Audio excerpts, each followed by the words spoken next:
Hello friends, it's Ekta Mehta fun with Photoshop से। दोस्तों, अगर आप फोटोशॉप में कोई भी इमेज ओपन करना चाहते हैं तो जस्ट फाइल में जाके ओपन कीजिए। यहाँ पर सिंगल क्लिक से वो इमेज ओपन हो सकती है, या आप 2-3 इमेजेस एक साथ सेलेक्ट करना चाहे तो जस्ट कंट्रोल दबाकर उन इमेजेस को सिलेक्ट कीजिए। ऐसे तीनों इमेजेस के नाम यहाँ पर आ गए ओपन। तो ये अलग अलग 3 कैनवास में ये इमेजेस ओपन हुई है। अब ये इमेज जैसे ही ओपन होती है तो यहाँ पर फोटोशॉप की तरफ से इसे लॉक लगा हुआ होता है। तो अगर आप किसी भी तरह की एडिटिंग करना चाहते हैं तो सबसे पहले इसे अनलॉक करना ज़रूरी होता है। तो मैं इस लॉक के ऊपर लेफ्ट की दबाकर एक बार क्लिक करूँगी तो ये अनलॉक हो जाएगा।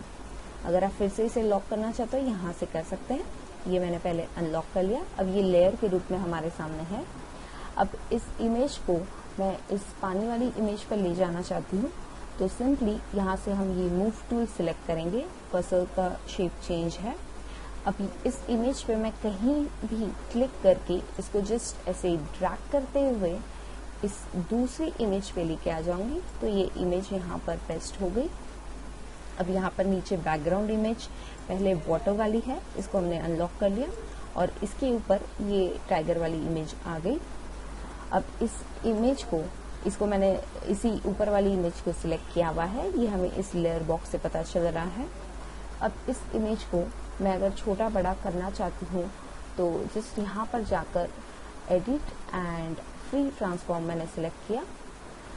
अब मैं इसे कैसे भी इस तरह कम ज़्यादा छोटा बड़ा कर सकती हूँ, लेकिन अगर सपोज मैं चाहती हूँ कि ये विड्थ और हाइट दोनों सेम प्रोपोर्शन में साथ में बढ़े तो जस्ट मैं कीबोर्ड से शिफ्ट दबा के रखूंगी और डायगोनल कर्सर से इसे ऊपर या नीचे इस तरह करूंगी तो ये विड्थ और हाइट दोनों एक साथ इंक्रीज या डिक्रीज होंगे।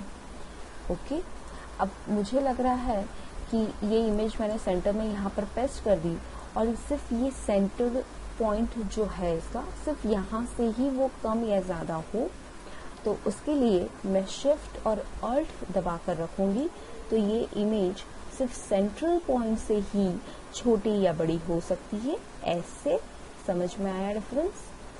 ओके, अब इस इमेज को मैं रोटेट करना चाहूँ तो यहाँ पर आप ऐसे क्लिक जस्ट आप कर्सर ले जाएंगे तो इसका रोटेशन साइन आ जाएगा। तो इस तरह आप इसे रोटेट भी कर सकते हैं, या यहाँ पर राइट क्लिक करेंगे इस इमेज पे, कहीं पे भी आप राइट क्लिक करेंगे तो ये सारे ऑप्शंस आपके सामने खुल जाएंगे। अगर मैं इसको 90 डिग्रीज में क्लॉकवाइज रोटेट करूँ तो कुछ इस तरह, या फिर मैं इसी की मिरर इमेज दिखाना चाहती हूँ तो जिस इसे फ्लिप हॉरिजॉन्टल कर दूँ तो इस तरह मिरर इमेज हो गया। तो इस तरह के वेरियस इफेक्ट्स आप इस पे कर सकते हैं and just press enter. Okay, अब इस इमेज पे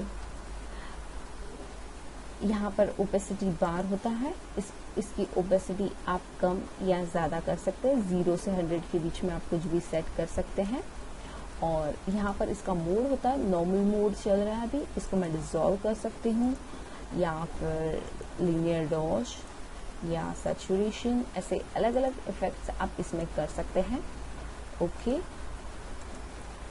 अब इस पे आप एक और इमेज लाना चाहते हैं तो जस्ट इस गाना की इमेज को पहले मैंने अनलॉक कर लिया और मूव टूल मैंने सिलेक्ट किया हुआ है।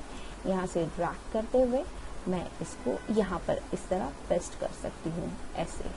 अब मुझे लग रहा है कि ये जो टाइगर वाली इमेज है ये सबसे ऊपर दिखे और कान्हा वाली इमेज सेकंड जगह पे आ जाए। तो यहाँ पर सब सिलेक्शन बॉक्स में आप लेयर बॉक्स में देखेंगे तो कान्हा वाली इमेज सेलेक्ट की हुई है, तो मुझे इसे एक कदम पीछे भेजना है। तो इसके लिए मेरे पास ऑप्शन है लेयर में जाके अरेंज। अब यहाँ पर 4 ऑप्शंस आपके सामने दिख रहे हैं।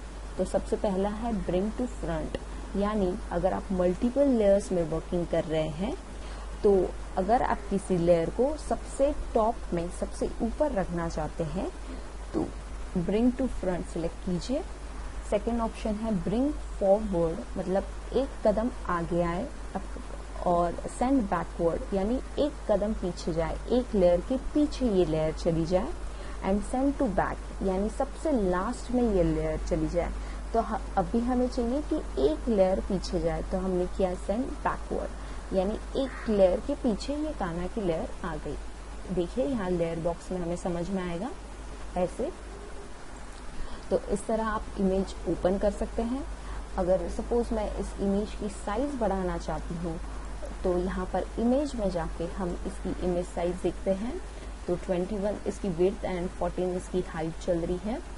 अब जैसे ही मैं इस विड्थ पे, यहाँ पे अगर सपोज मैंने विड्थ में टाइप किया 30, तो इसकी विड्थ बढ़ रही है लेकिन हाइट नहीं।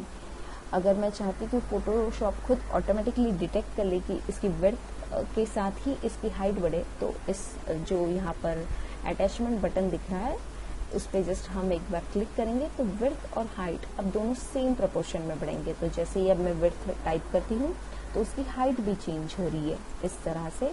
ओके। और अगर आप किसी भी चेंजेस को वापस अंडू करना चाहते हैं, तो उसके लिए एडिट में जाके undo image size, undo and redo दोनों ऑप्शंस यहाँ पर है। या और एक कदम पीछे जाना चाहते हैं तो जस्ट स्टेप बैकवर्ड, इस तरह के ऑप्शंस आपको यहाँ पे मिलेंगे। अदरवाइज यहाँ पर हिस्ट्री टूल भी है, ये हिस्ट्री टूल आपने खोला, इस तरह आप इसको कम ज़्यादा कर सकते हैं। यहाँ पर आप देख सकते हैं कि आपने क्या क्या चेंजेस किए हैं, तो उस स्टेज पे आप जा सकते हैं। जैसे कि मैंने इमेज ओपन की थी, मेक लेयर किया, लॉक किया, अनलॉक किया, ये सारे चेंजेस आपको यहाँ पर दिख सकते हैं।